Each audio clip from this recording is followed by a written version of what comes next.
Let's f***ing go! Come again.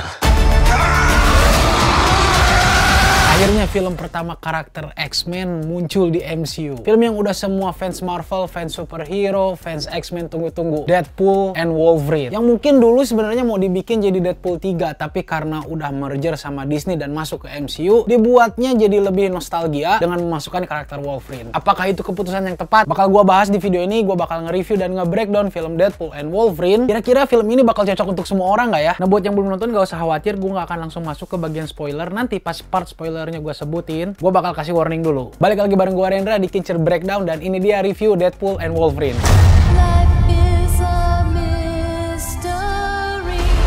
Are you ready? Fuck yeah, I'm ready. I'm the Wolverine.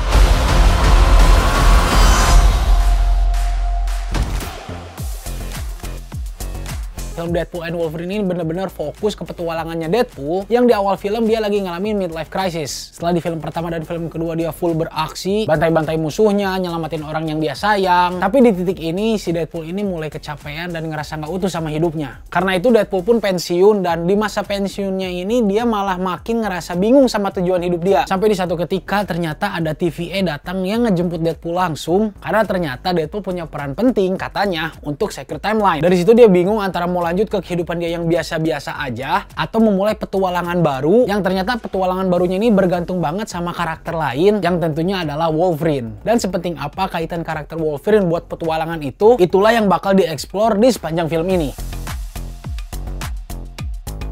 Oke, kalau ngomongin hal yang gue suka dari film Deadpool dan Wolverine ini, yang pertama pastinya adalah action dan komedinya. Di sini si sutradara Shawn Levy bener-bener naikin lagi kepedulian gue sebagai penonton sama karakter superhero. Karena kan film Deadpool dan Wolverine ini bisa dibilang juga sebagai bagian dari trilogi, nggak cuma buat filmnya Deadpool, tapi juga buat duetnya Shawn Levy sama Ryan Reynolds. Nah, kombinasi dua orang itu plus materi dari X-Men dan MCU digabungin, jadinya bener-bener bikin gue ngerasa kayak naik roller coaster. Hype-nya terbayarkan, ngakaknya nggak habis-habis, ada momen sedih tipis-tipis. Terlepas dari plot utama cerita, di sini gue masuk banget ke sudut pandang Deadpool yang intinya dia tuh ingin ngerasa penting buat orang-orang yang disayangi dan kalau bisa buat semua orang. Tapi dari tabiat dan kelakuan dia yang banyak konyolnya, semakin dia berusaha justru semakin menjauhkan dia dari sifat kepahlawanan kan. Nah, sifat-sifat itu yang menurut gue jadi hal seru di cerita, apalagi dikasih kontras dari sosok Wolverine yang biasanya di film-film sebelumnya kita kenal sebagai pahlawan utamanya X-Men. Tapi seperti yang lo tahu di trailer, di sini Wolverine-nya bukan Wolverine yang sukses menyelamatkan dunianya, tapi malah jadi Wolverine yang paling gagal di seantero multiverse. Nah, dua karakter caur ini bersatu dan seiring cerita berprogres jadi diri yang lebih baik, bikin alur filmnya enak terus untuk diikutin. Ya tentunya semua dibikin efektif dengan acting dari Ryan Reynolds dan Hugh Jackman yang di sini all out banget. Dan keseruan film ini bisa terus dijaga dari babak awal, tengah sampai akhir karena musik di setiap sequence actionnya ini ikonik. Dari awal aja kita udah dibuka sama action yang dipadukan dengan adegan dance. Ya ini cuman karakter Deadpool doang mungkin yang bisa. Nah, kalau sebelumnya di MCU punya Star-Lord yang suka joget juga kalau di adegan action walaupun dikit-dikit, ini dibawa next levelnya sama karakter Deadpool. Koreografi actionnya gue suka, CGI karakter mutan lain juga gue suka, terus visual pasukan Deadpoolnya pun gue suka sih. Bisa gitu dibikin berbagai macam Deadpool dan gue ngerasa mereka tuh emang karakter yang beda tapi tetap sama. Cuman peran pasukan Deadpool di sini bener-bener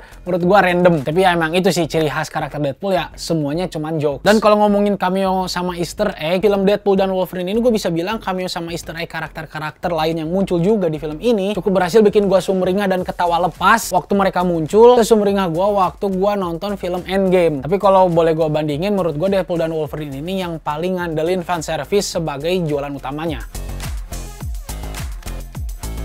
Nah, sekarang kita masuk ke bagian yang kurang gue suka dari film Deadpool dan Wolverine. Pertama, kenapa tadi gue bilang hal yang gue suka itu di luar dari cerita utamanya? Ya karena di sini gue sekedar suka sama journey-nya si Deadpool dan Wolverine, tapi nggak begitu relate sama cerita dan konflik utama di film ini. Beberapa part cerita ini bisa dibilang cukup membingungkan, apalagi buat penonton umum yang nggak ngikutin banyak film-film superhero. Nggak cuman jokes-nya yang segmented, tapi tetap lucu sih untuk kalangan umum. Tapi konflik utamanya juga di sini cukup rumit nih. Ini berkaitan dengan TVA, berkaitan dengan multiverse, dan berkaitan dengan timeline. Tiga hal ini tidak begitu dijelaskan secara detail, yang bikin gue di bagian tengah dan bagian akhir itu cukup menerka-nerka. Kok bisa sih ceritanya jadi kayak gini gitu? Film ini benar-benar ngandelin fanservice untuk menghibur penontonnya. Gue takutnya yang bukan fans ini nggak begitu terhibur, apalagi kalau penonton ini fokus sama ceritanya doang. Tapi mungkin ini emang ciri khasnya film-film Deadpool yang nggak begitu mengutamakan cerita dan sekedar ngajak penonton seru-seruan bareng sama sosok Deadpoolnya aja.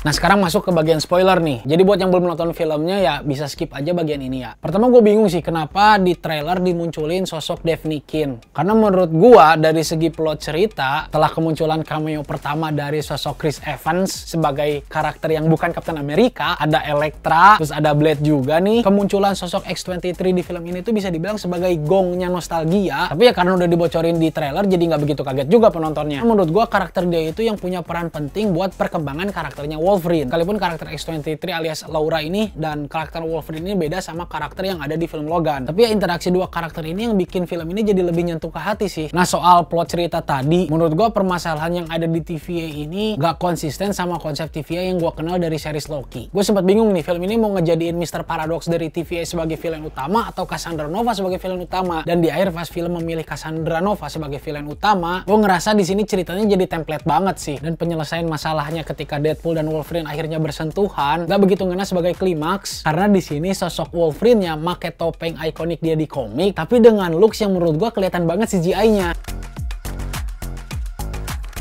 Nah bisa dibilang ini itu sebagai tribute yang pas buat karakter-karakter 20th Century Fox yang sekarang udah dibeli sama Disney. Cuman gue nggak ngerasa film ini tuh bisa jadi penghubung yang penting buat MCU ke depannya. Padahal mereka udah masukin konsep multiverse dan TVA juga ya. Tapi seenggaknya di sini gue jadi penasaran banget kelanjutan kisah mutan di MCU yang kata Kevin Feige dimulai dari film Deadpool dan Wolverine ini. Semoga momentumnya bisa naik terus lah ya buat MCU. Secara keseluruhan gue terhibur banget sama film Deadpool and Wolverine ini. Jadi buat Deadpool and Wolverine gue kasih rating 4K, bikin penonton sorak-sorai di dalam bioskop, bikin fans lebih antusias buat MCU ke depannya. Tapi plot cerita utama, konflik dan jokesnya mungkin gak cocok buat semua orang. Apalagi buat anak kecil ya. Ini film yang bener-bener R-rated banget sih. Jadi segitu dulu review Deadpool and Wolverine. Nah buat kalian yang udah nonton, gimana nih pendapat kalian buat film ini? Langsung aja tulis di kolom komentar. Gua Rendra pamit. See you in the next review.